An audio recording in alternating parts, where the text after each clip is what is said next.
everyone, welcome back to my channel, and if you're new here, then welcome. So you guys may have noticed I didn't post a 6-week and 7-week update yet, and I figured I would just kind of combine them together and talk a little bit about my first appointment.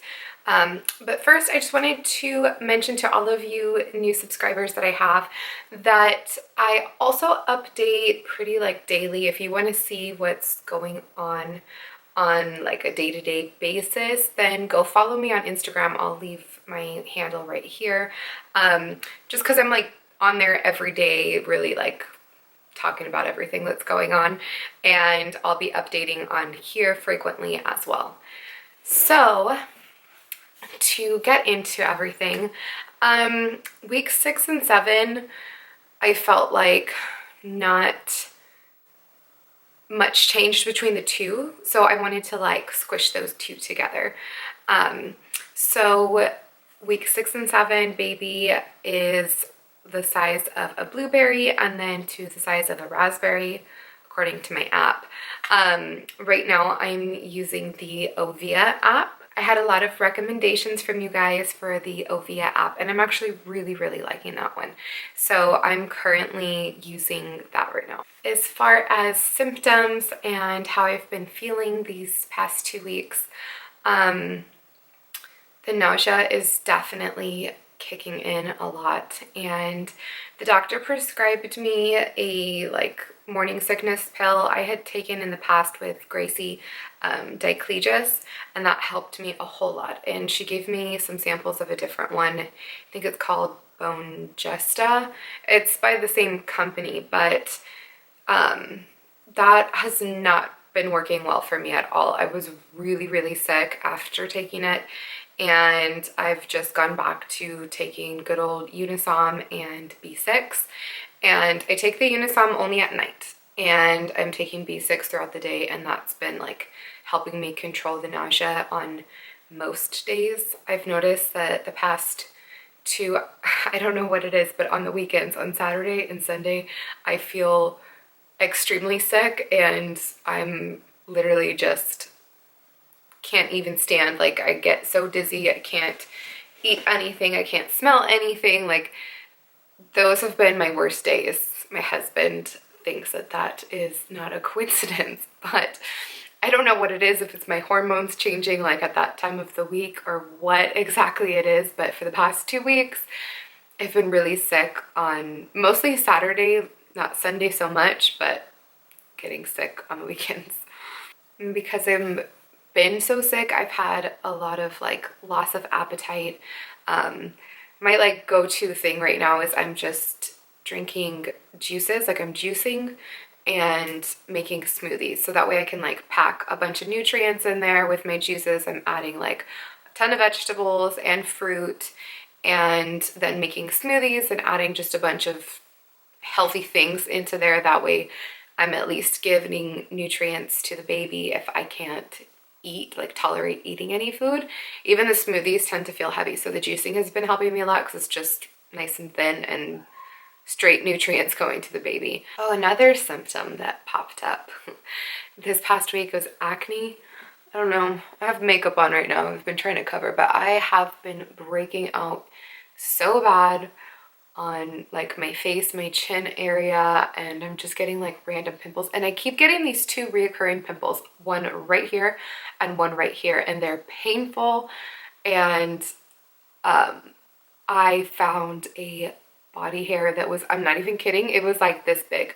I don't even know how one pops out this big within a matter of a week or 2, this long out of my back. It was disgusting, but I don't know, pregnancy hormones are crazy, right? My sense of smell is still on fleek. I can smell everything from across the room in my house. If I'm in a different room, I can smell something. It is just really bad, which is not helping my nausea. But I've been using, I like using essential oils, and so I've been using an oil that has been helping me with that. If you guys want me to make a video of my first trimester must-haves, then let me know in the comments.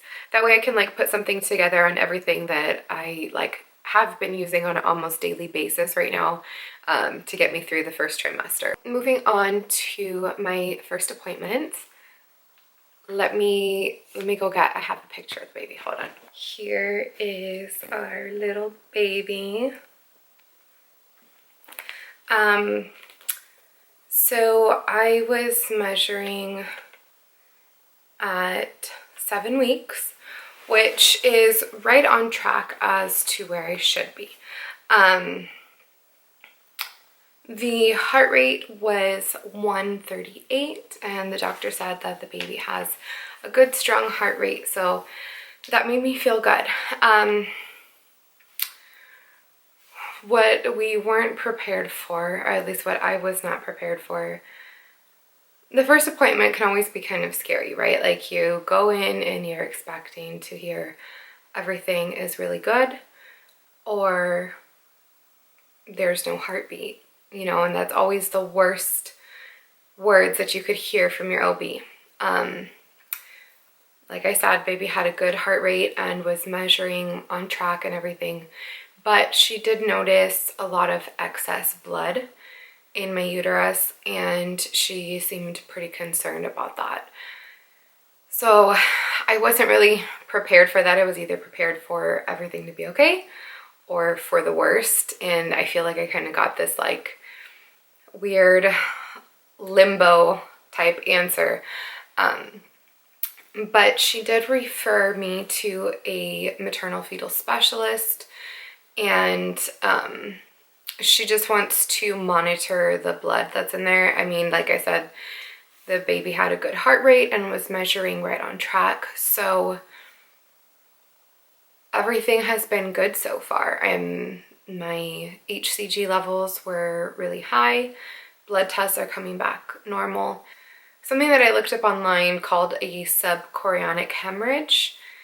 The doctor didn't say that it was that. So I'm not sure if that's what it is at this point. Hopefully we can get some more answers when we go to the appointment with the specialist.